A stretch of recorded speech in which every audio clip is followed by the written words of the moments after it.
আসসালামু আলাইকুম দর্শক বন্ধুরা, আশা করি সবাই ভালো আছেন। তো শুক্রবারের দিন, এই যে শুক্রবার গেল, এই শুক্রবারের দিন আমরা গরু দুটোকে বের করে দিয়েছিলাম। বের করে দিয়ে চাইছিলাম যে গোয়াল ঘরটা ভালোভাবে পরিষ্কার করবো এবং তাড়াতাড়ি আসছিলাম। যেহেতু জুম্মার দিন একটু তাড়াতাড়ি আজান দেয়। এজন্য আজকে প্রায় ১১টা ১ ঘন্টা লাগছিল আমাদের। তো ১ ঘন্টা না, প্রায় আধা ঘন্টার উপরে লাগছিল ভালোভাবে পরিষ্কার করতে। মানে ধুলকালি ভালোভাবে ঝেড়ে দিল। তারপর প্রতিদিনই এরকম নোংরা করে। মাকড়সার জাল বেশি। আর এখানে গেলে মূলত মাথায় বাঁধে। মাথায় মনে করুন যদি রাতে যাই, দুপুরে যাই গোসলের পরে, তারপরে রাতে যাওয়া হয়। আমাদের মনে করুন প্রায় যাওয়া হয়। যেহেতু উম গোয়াল সবসময় পরিষ্কার রাখতে হয়। দেখা যাচ্ছে খাবার দিতে অথবা পানি দিতে বা গোবর পরিষ্কার করার জন্য যখন তখন আমাদের প্রয়োজন হয়। আর যাওয়ার সময় হুটহাট করে দেখা যাচ্ছে মাথায় বাঁধে এবং এমন একটা জিনিস মাথায় বাঁধলেও খুব রাগ হয়। তো সবসময় দেখা যাচ্ছে আমরা চেষ্টা করি যে পরিষ্কার রাখার।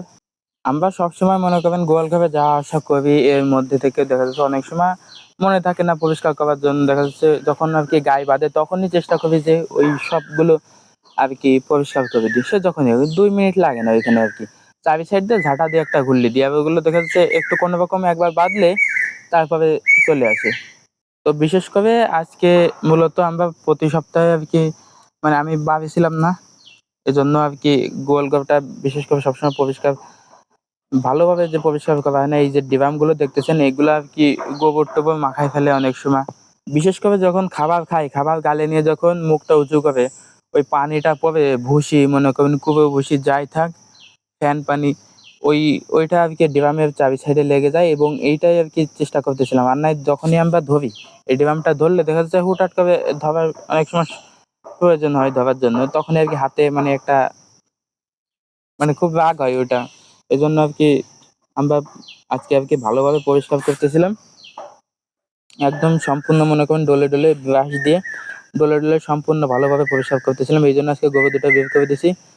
আর প্রতিদিন যদি না ধোয়া হয় এই গোয়ালগুলো দেখেন এই যে বাঁশটা ফাঁকা করে ফেলছে। এটা করছিল আমাদের যে বড় যে আগের যে কালো গরুটা ছিল ওইটা। ও থাকাকালীন এরকম অনেক হুলস্থুল করতো, এইজন্য বাঁশটা আস্তে, আস্তে ফাঁকা করে ফেলছে। তো তারপরে আলহামদুলিল্লাহ যে আমাদের এখন যে গরুগুলো আছে আল্লাহর রহমতে এখন দুটোই সুস্থ আছে। একটা হচ্ছে আমাদের কোরবানির জন্য আর একটা হচ্ছে বিক্রি করে দেব। তো আমরা কোরবানির উদ্দেশ্যে আমাদের এই ২ টা গরু পালতেছি। মানে একটা আমাদের জন্য আরেকটা বিক্রি করব।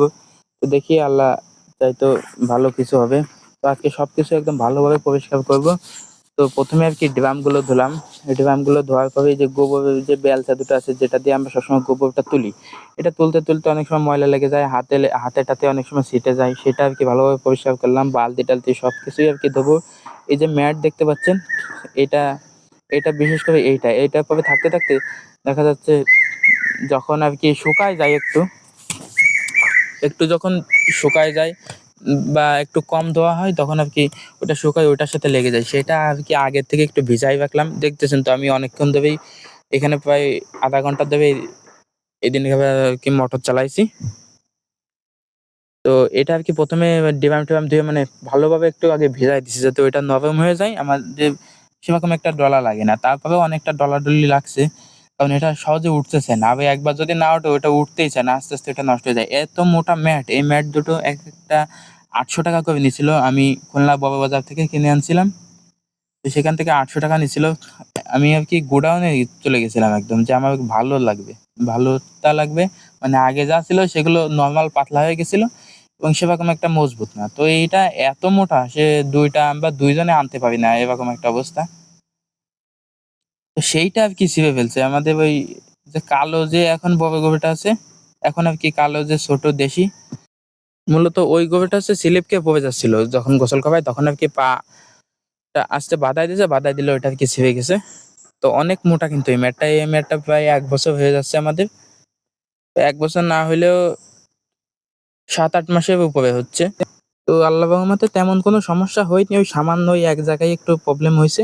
এছাড়া সবকিছুই ঠিক আছে। আমরা ভালোভাবে ধোয়ার চেষ্টা করছি এবং সবসময় পরিষ্কার রাখার চেষ্টা করি। গোবর যখন একটু বেশি হয় তখন দেখা যাচ্ছে পরিষ্কার করা না হয় তখন ওই স্লিপ খায়। আর এই যে সকালের জন্য একটু পানি বেশি হয়ে গেছিল। তাই আর কি দুজনে ভাগ করে দিছিলাম। আর দুপুর হয়ে গেছে তো প্রচন্ড গরম। যখন নিয়ে আসবো বাগান থেকে তখন আইসে দেখা যাচ্ছে আগে এই পানিটা সামনে থাকলে ওইটা আর কি খাবে। এজন্য আর কি ২ টা ভাগ করে দিলাম।